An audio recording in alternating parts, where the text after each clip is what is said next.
انسان بھلائی کی دعائیں کرتا کرتا تو تھکتا نہیں، اور اگر اس کو تکلیف پہنچ جاتی ہے تو نا امید ہو جاتا ہے، آس توڑ بیٹھتا ہے۔ اور اگر تکلیف پہنچنے کے بعد ہم اس کو اپنی رحمت کا مزہ چکھاتے ہیں تو کہتا ہے کہ یہ تو میرا حق تھا، اور میں نہیں خیال کرتا کہ قیامت برپا ہو۔ اور اگر قیامت سچ مچ ہو بھی اور میں اپنے پروردگار کی طرف لوٹایا بھی جاؤں تو میرے لیے اس کے ہاں بھی خوشحالی ہوگی۔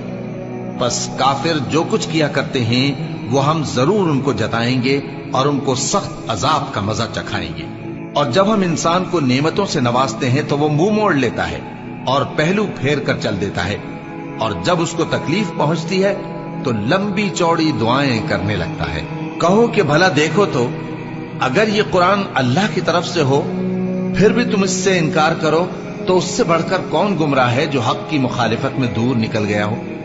ہم ان قریب ان کو اطراف عالم میں بھی اور خود ان کی ذات میں بھی اپنی نشانیاں دکھائیں گے، یہاں تک کہ ان پر ظاہر ہو جائے گا کہ قرآن حق ہے۔